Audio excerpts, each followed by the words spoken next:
Hello, everyone, and welcome back to the Sideline Eye podcast. We're here for our review show, and we're looking back at an absolute crazy weekend of semi-final action. We had Modern against Clonard on Friday night and Cross and Cullyhanna on Saturday night. So two huge upsets, two huge performances, and a lot to discuss between the two games. We're going to hear from a few of the players in a wee while. We spoke to Tony Donnelly after Cullyhanna's win over Cross and Peter Lappin from Modern after they beat Clonard. But first of all, I'm joined by Barry Flynn. And Barry, we were both in the athletic grounds on Saturday night and watching Cullyhanna cause the upsets of upsets and the comebacks of comebacks. I know I was chatting to you offer there. I was talking to you last night. Still not quite sure how they pulled this off or how this happened. It was absolute madness the way the game finished. I went back and watched the last 10 minutes this morning just to try and piece it all together. And Cross really just couldn't get out, and Cullyhanna took full advantage of it. Nugent, the massive threat from 2-pointers, and it was like an 8-point lead is 4 kicks to the ball, really, without having to try and force goals. And Cullyhanna were in that last 10 minutes spell full value for it. They were finished the game far stronger. But that's football, and we keep talking about momentum. And once Cullyhanna got the momentum, they didn't let it go, and it was crazy. There was an air of like, what has just happened here in the ground last night, even among the Cullyhanna supporters. And they'll be delighted. It doesn't really matter to them how well the first 50 minutes went. It's who's in front at the final whistle, and it was Cullyhanna by 1. It was strange, Bar, because the game started with a 10-point blitz for Cross. Jason Duffy got the 2-pointer to start it, but Cross hit 10 on the bounce then. And then it finished with a 10-point blitz from Cullyhanna and Nugent kicking 9 of them. So it was strange that the Cross 10-point blitz put them on top and they were in control for whatever 50 minutes. And then suddenly Cullyhanna hit 10 in a row and bounced back straight away. So it was unreal the way it started and finished. Yeah, it was a brilliant game. Defenses were obviously not on top the way it went, but Cullyhanna a brilliant start with the 2-pointer from Jason Duffy, and you're thinking, right, they'll settle into the game, but Cross completely dominated them. Thought Cullyhanna were far too passive in that first sort of 10-minute spell. They were trying to get Ricky Murray free to be a +1 possibly on the top of the arc, but they just couldn't get the grips with the Cross attack. And Oisin O'Neill, I thought, was outstanding in that opening spell as well. Kicking loads of scores, getting on a lot of ball. And there was all that, we're talking about all them attacking options Cross had. I thought Cian McConville had a brilliant game, and Cullyhanna could not get to grips with him, really. And I thought the goalkeeper was cute to say that at half time yesterday. The goalkeeper just down with an injury, and Cullyhanna sucked up that the keeper had to go off, and they got the kick out away, even though the goalkeeper was off the pitch at that stage.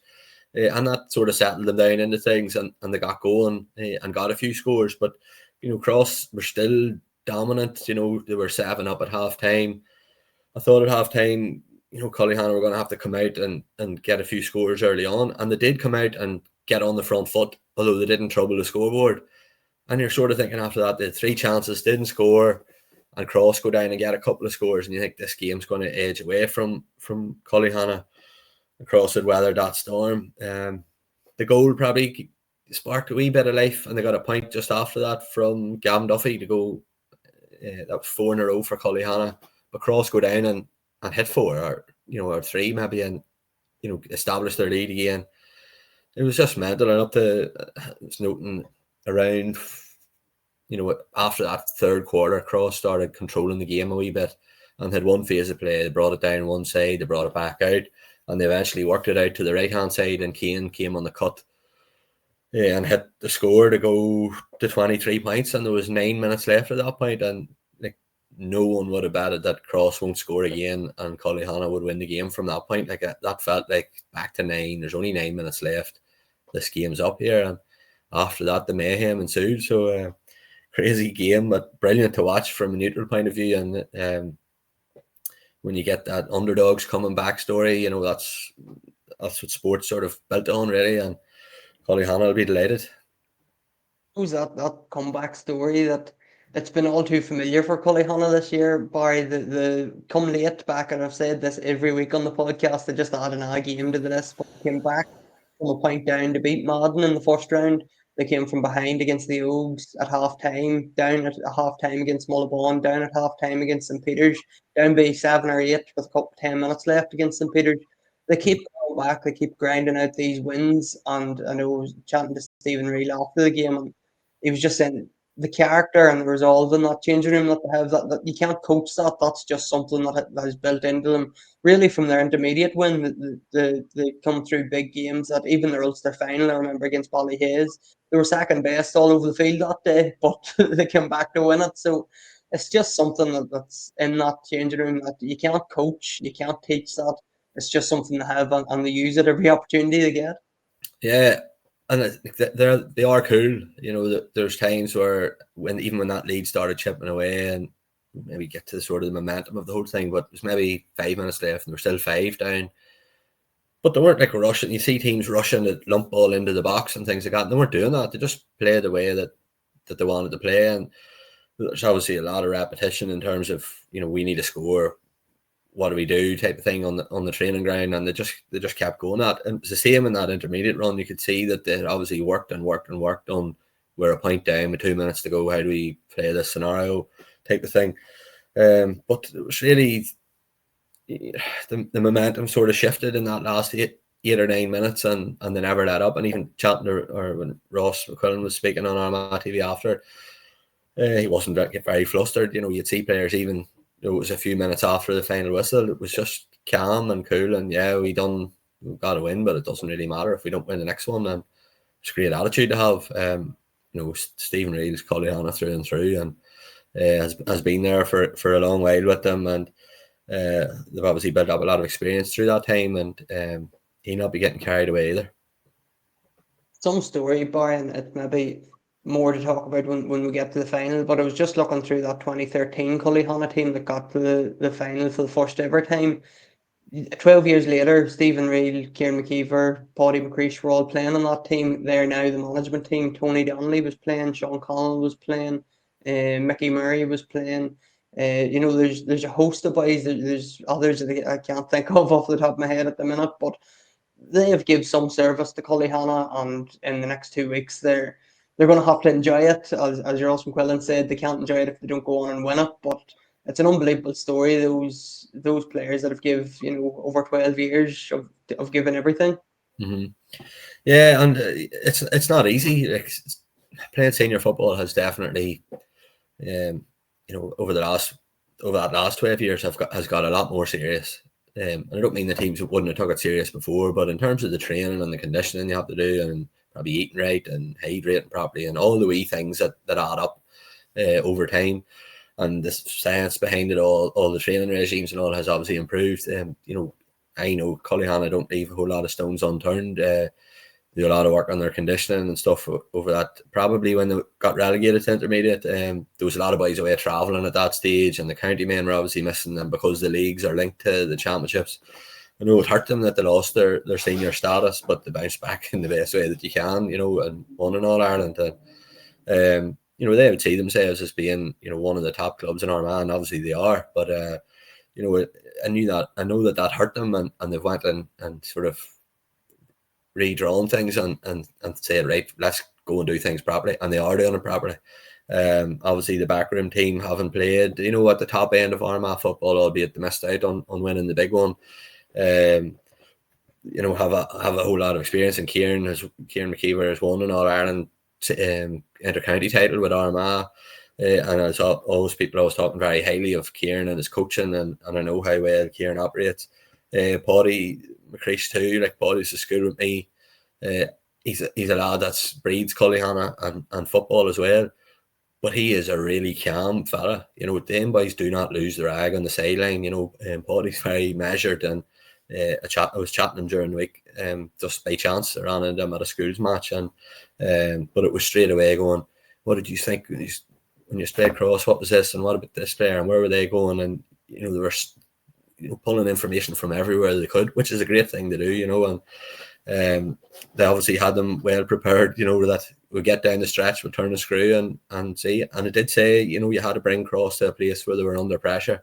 I didn't see that coming 49, 50, 51 minutes. But from that 52nd minute on, Colley just went to town, really. Probably came from a dubious enough free kick. I thought James Morgan actually won the ball and got his hand out in front of Aidan Nugent, but got a free, and Nugent, being as crafty as he is, knocked the ball out 2 yards outside the arc and kicked a 2-pointer. And when you look in the video, it probably should have been inside, but these things happen, you know, in games. And you know, he kicked from outside the arc and it went over for 2. And then after that, Cross just went into a bit of meltdown mode on their kick out, and I'm sure they'll be disappointed when they go back and look at it. You know, if they reviewed the game, absolutely brilliant for 50 minutes, absolutely brilliant.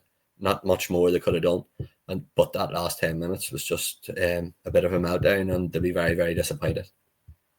And obviously the black yard was a big talking point as well, Barry, and I know again we were chatting off her. The black yard, it used to be, and I should have looked up the wording before we come on here, but it used to be for a deliberate pull down.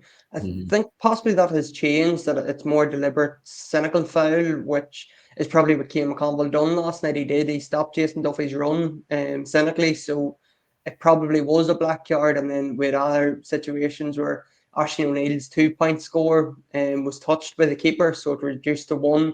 If that game's played next year, that would still be a 2-pointer. So there's wee things that probably when it comes down to a 1-point game, you can look back and pick out a number of things. And obviously Rain's 2-point effort at the end from right on the 21-meter line, it would have been a massive kick if he'd got it. He just dropped it short. So probably Crossmaglen, looking back at it, there's a couple of things that can pick out from it.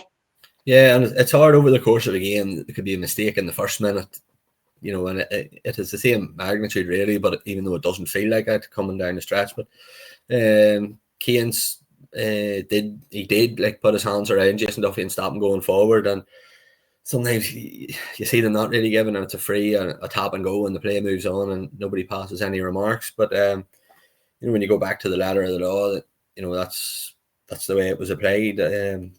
In that spell, I thought Cross's tackling probably let them down. They were a bit overzealous at times, and again, in the context of a game, you're thinking, sure, what about it? But you know, when you go back to the technicalities of the rule book, which, you know, that's the rules and that's the way they're written, there were fouls. So, you know, the Nugent hit the freeze. You know, the one from Morgan.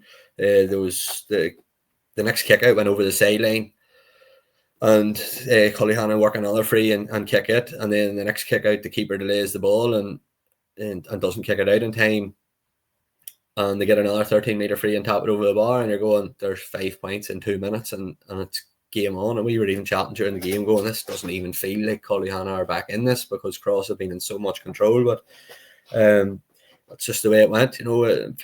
In fact, the next kick out after that, then it was a hot ball, because Rian O'Neill and Ross McQuillan were wrestling with each other and mucking about in the ground. Cross won the ball, but then give it away, and that's when Cian fouled Jason Duffy, I think, in that same play. So it just all went a bit crazy for Cross in that time. And it was another two. Ross McQuillan got a point in, got them even closer into the 3. Turnover on another kick out, free kick for a 2-pointer, and Nugent clips it over from way out under the stand, and it was a brilliant score. And you're thinking, oh my God, what has happened here? The pressure is suddenly on, and it was just unbelievable stuff. Unreal helter-skelter. I think Cross eventually got the ball out, and they were really, really unlucky when Paul Hughes broke out down just in front of where we were. You're thinking they're going to relieve the pressure here, and that'll be that. And he fell over the ball. He did touch it on the ground, and again, that man, Aidan Nugent, was right on top of him and grabs the ball as if, you know, he's not letting me play, and the ball's brought up. And like when you look back in the video, it's easier in real time. You're going, yeah, he's delayed the play. When you look in the video, he didn't really. He was laying on the ground and he couldn't even get his hand on the ball. But you want to win, and you have a winner in your team like Aidan Nugent, you're going to use all the tricks in the book, and you know, you have no apologies about doing that. Ball was brought up, and I thought they worked that last 2-pointer absolutely brilliantly. You know, you're thinking about Nugent looks as if he's going to have a kick at it from he's outside the 45, and then they decide not to do that. And I think Callum Comiskey's with Nugent at that time. But the ball's worked backwards to Reevy. Shea Hoey makes a run down the right-hand side. And then Callum Comiskey's thinking, I need to cut him off here, or what happens? And Reevy's really smart. Reevy ran straight to the defender so that he's going to have to meet him, because he's going to go in for a score if he doesn't. And once Comiskey steps to Reevy, he just reversed it out to Nugent and swung it over. And I don't think that comes off the cuff either. I think that's something that they've probably worked at to try and free a man up in behind. And Nugent's strike was unbelievable. And for a man who missed chances in the first half and didn't probably have his best game against St. Peter's, he's been the best forward in Armagh club football over the course of the league season as well. And he kicked 13 points last night. That's just awesome. And for a player to have been missing chances to go and kick them big scores down the stretch, 9 out of that 10 points that they got, it's just unbelievable. And it's not as if he came out of nowhere and you're thinking, oh, this lad has stepped up. Everybody knew that if Cullyhanna were going to win, Aidan Nugent would have to kick massive scores, and he did it. Even with some of the best defenders about hanging out of him at times, it just doesn't matter. And unbelievable mentality for him to just keep going at it. And it was some kick at the end. Well, the kick at the end was just, it'll go down in Cullyhanna folklore, that's for sure. The 2-pointer to win it. As I said, we spoke to Tony Donnelly after the game, so we're going to hear from Tony Donnelly now, and then we're going to look back at Friday night's semi-final between Modern and Tony, sum that up. What an incredible way to win it. I think that's the only way to beat Crosses. Don't give them any time to get back into it. That we done that in 2016 in the semi-final, got a goal and put them out of the semi-final, and it's a carbon copy tonight, really. Yeah, I think it's 12 years from your first county final. Was it 2013? 2013, and then the boys was in 2016.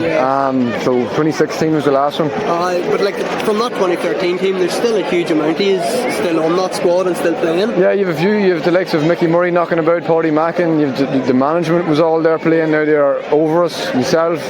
Yeah, no, the boys. There's a good mixture of experience and youth. So it's great to see. You have a never say die attitude, Tony. That's 5 games in the championship. You come from behind to win. Yeah, it's a thing you can't really train for. It sort of happened in the All Ireland run, and we sort of know now that we usually wait till we're 5 or 6 points down, and we know right this is when we come back. And I think other teams are starting to know that that's what we do, and they can't get a high enough lead against us. I've seen some of the crossways even. We need to keep driving because they knew we were going to come back, and we feel that even half time we're calm. We're like, this is where we step it up, and it's worked for us so far. So we'd rather put on a full performance, to be honest, but whatever's working. It sort of felt different tonight because you mentioned the 5 or 6 point lead, it was 9, 10, 11 points maybe there at one stage, but you don't throw in the towel. No, I think the 2-pointers is just a huge thing now.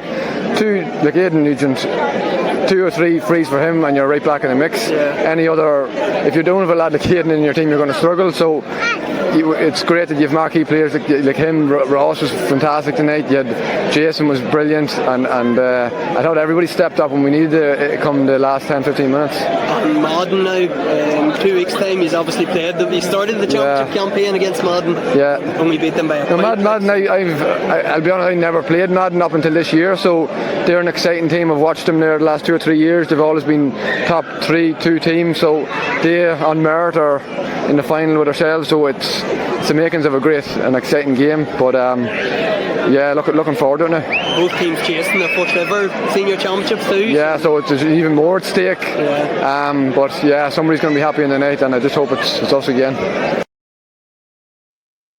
So that was Tony Donnelly from Cullyhanna, a very happy man on Saturday night.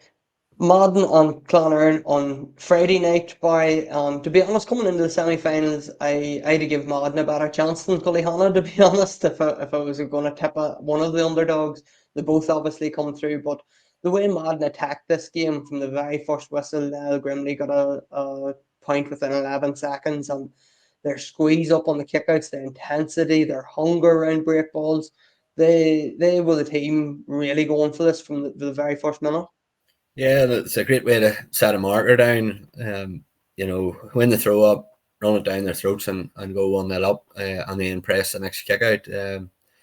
And Madden were really, really aggressive and really, put a high line on Clonard, and even Clonard wanting their first 7 or 8 kickouts, they got the handling on the ball first. But it was in that second phase where Madden were just in their face from the get-go, and they never really stepped off that, to be honest. Very aggressive, throwing 2-3 bodies in around the ball, whoever was on the ball, and trying to turn Clonard over, up the field. And Clonard probably looked a bit shocked by that, or maybe not shocked, the wrong word, but there was a lot of lackluster stuff going on with Clonard, the cross-field passes that were intercepted, and maybe they expected Madden to go and sit in and set up, in their own half, and then be ready for Clonard's attack to come, and that just didn't materialise. And Madden never really looked back. If anything, they probably should have won the game by more, and they're going to have to be a bit more efficient, in the next game. But they're not worried about that. You park this game and you take any sort of win against a team like Clonard, who probably didn't play at 100% of what they could have.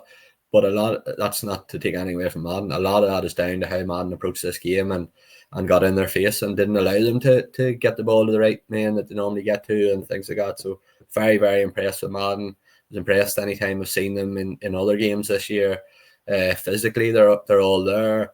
They have good shooters. They're aggressive and they work very hard for each other, and they're getting the max out of their resources there. And fair play to them, and they fully deserve to win.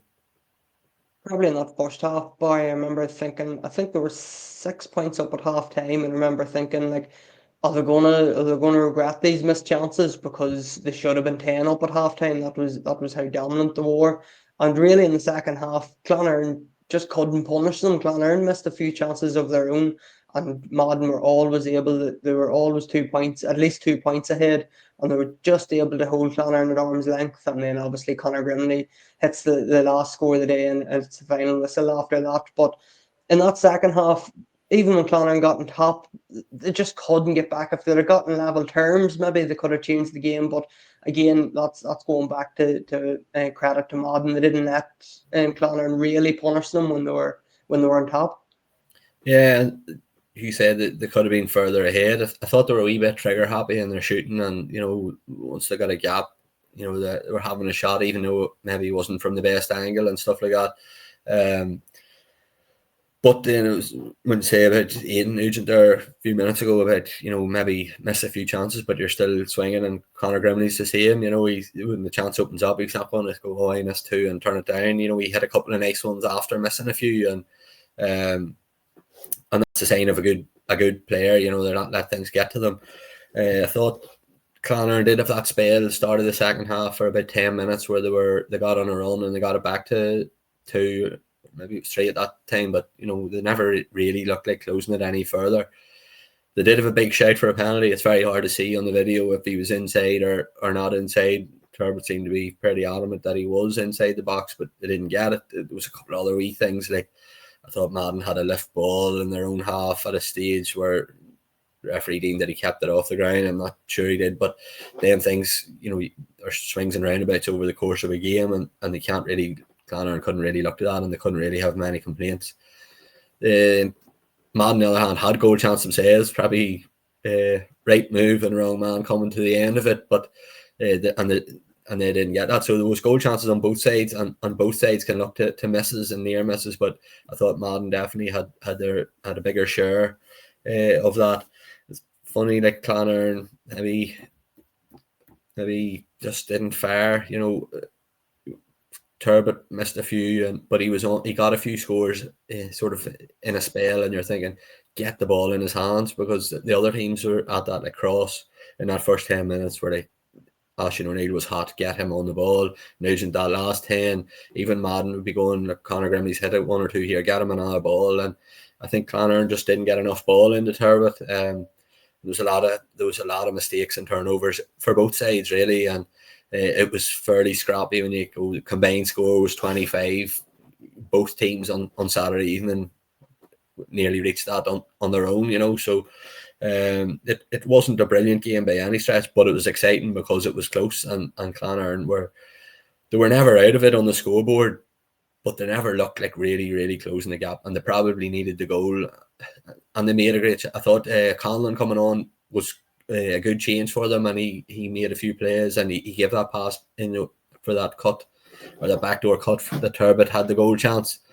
But I thought he was at a very narrow angle, and even when you look back at it again on the video, he didn't have a lot of goal to aim at, and the keeper made a good enough save with his feet. But it wasn't going to bury it in the bottom corner. And I think even at that stage, a point would have done Clonard to go back to 1. So then you're not chasing a 2-pointer or a goal chance. And I just thought they were a wee bit off colour coming down the stretch.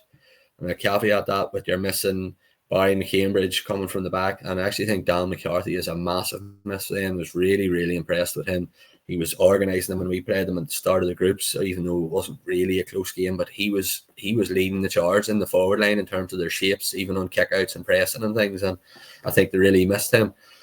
But Madden, full value for the win. Really, really defended well. You know, they're firing 2 or 3 men. And even up as far as into the last 10 minutes, they were still high pressing on Clonard, and they didn't retreat in and try to defend what they had. They went after them up the pitch, and they got their rewards. You know, a county final for them, absolutely brilliant. Coming into the championship, I would have had Clonard and Cross ahead of the rest, and Madden maybe just in behind that before the other teams coming. But you know, the apple cart's been upset here, and Madden and Cullyhanna are in the final, and they're full value for it, to both of them.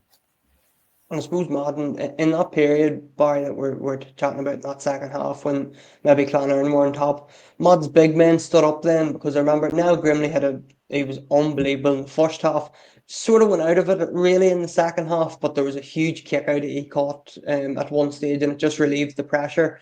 And you had Dara McMullen, who I think he might have got a point, maybe 2, but he definitely got 1. But his work rate, his pace, just up and down. And Clonard sort of, they kept changing their markers. Really, it was strange. Nobody seemed to be right. I'm the man following McMullen. It was Ryan Owens at a stage, Emmett McGee at a stage. They seemed to maybe swapping in and out, but McMullen was just on fire, and he has been throughout the year. Obviously with Armagh, so he's just come on leaps and bounds. That spell with the county has done him the world of good, and he's been electrifying for them. But that night he was just Clonard couldn't cope with his pace at different times. Yeah, and the commentary from Kieran had said that in his commentary last night about, I think Clonard had squeezed it back to 2. And they're going to need to look to Niall Grimley here, and he caught one under the stand, and it was a monster catch. Like, he was away above the rest of the pack, and Clonard were cute enough in trying to stop him getting on them kickouts. Like Tierney Kelly would be sort of under his feet and not letting him jump, type of thing to try and spoil him. But it was a monster catch at that stage of the game to relieve the pressure. McMullen, super, like, got on loads of ball and carried it, and it's not even that he's on the ball. He's trying to punch holes or he's dancing about, and you think you have him bottled up, and somehow he gets out with the ball. And you know, when you're thinking, how did that happen there? His close control is just unbelievable.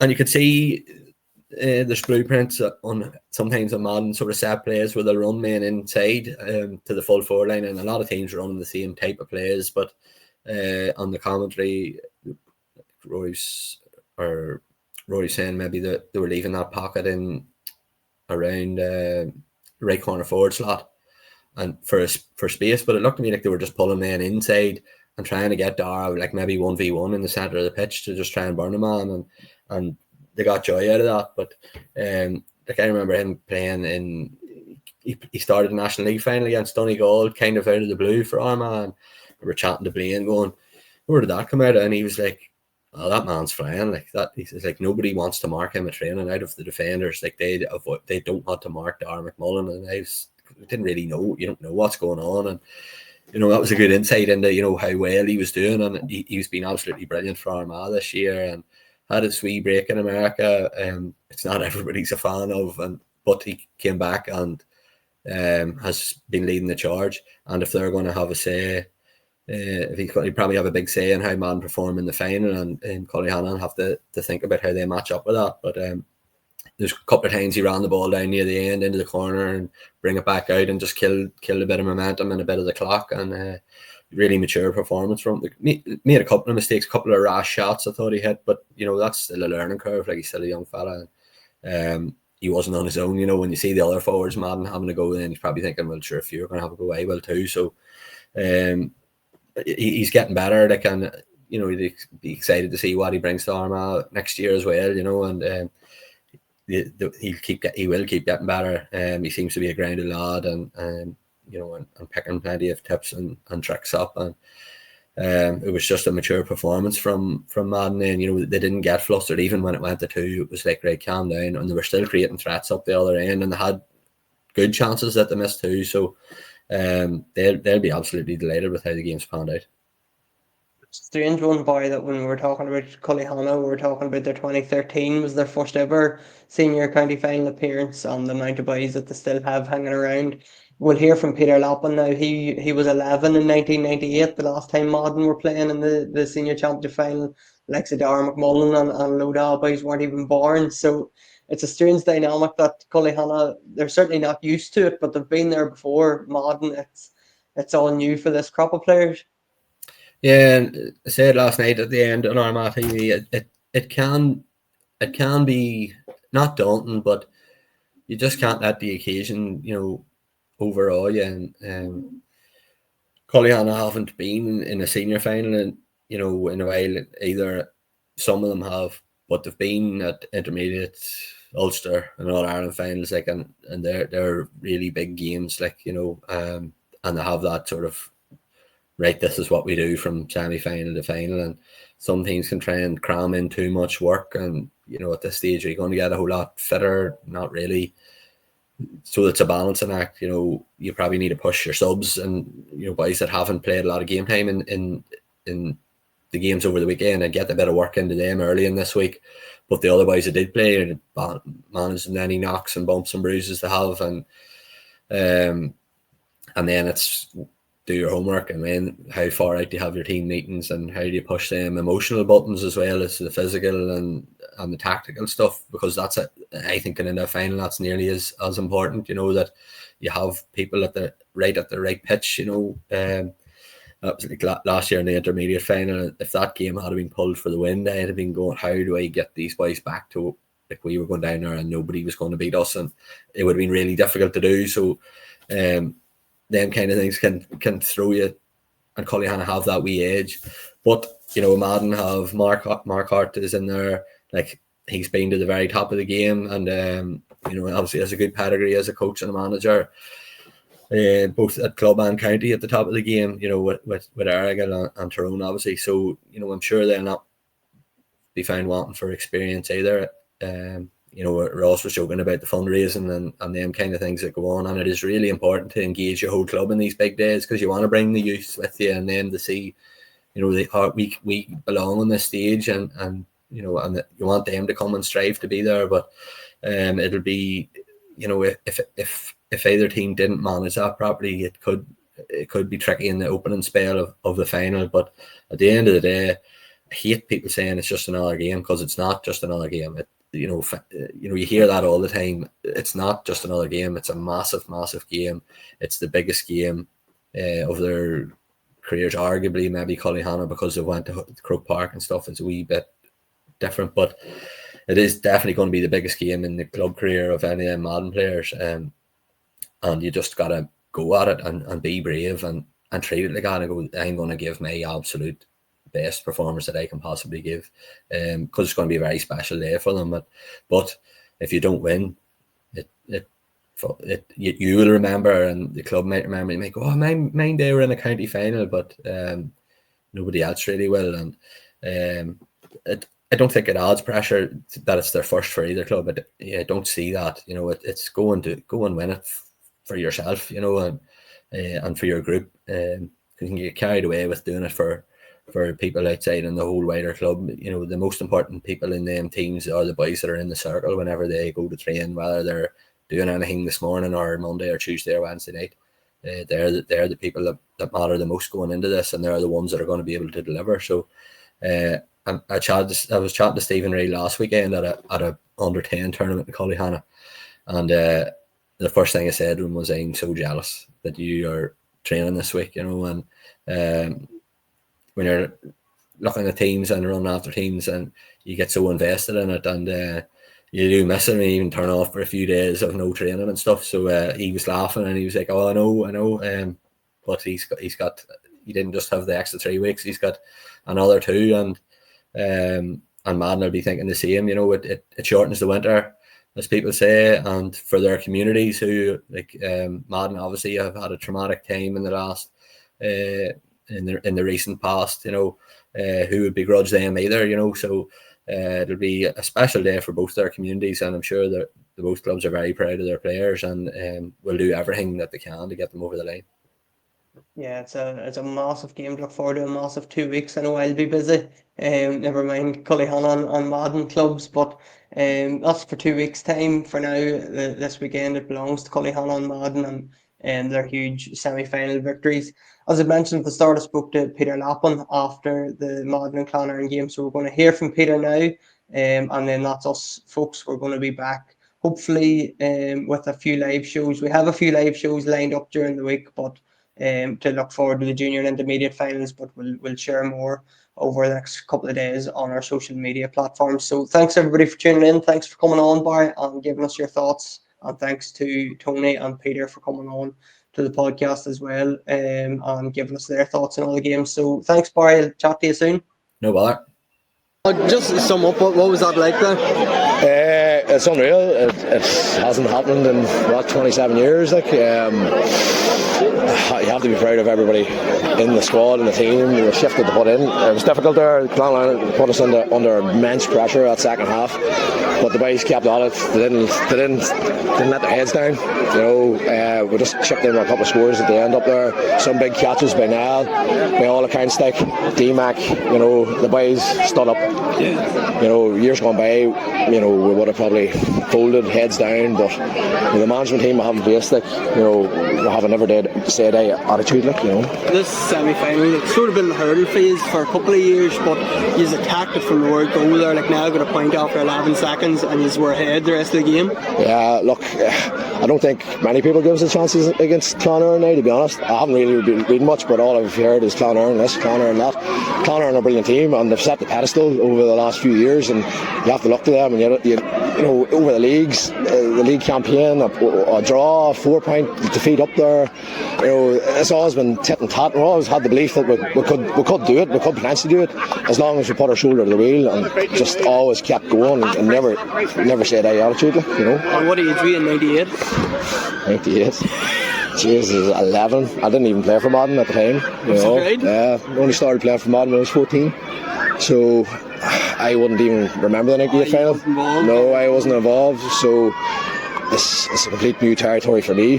The boys know more so, but saying that there, a lot of the boys weren't born in 98 either. Yeah. So look, hopefully this is a new step for Madden, and it'll, allow younger boys to come along and think, right, we can do it too. I think that's the big thing about the team, is you're maybe one of the older heads in it, but the likes of Dara coming in, even Joe Sheridan, Conor Grimley too, there's just a steady progress every year. There seems to be somebody coming through. Yeah, and look, to all the wee boys and girls looking there tonight, them boys, they're their heroes, They'll not remember me in years to come, but they remember them, man, and there's some men to look up to, to be honest.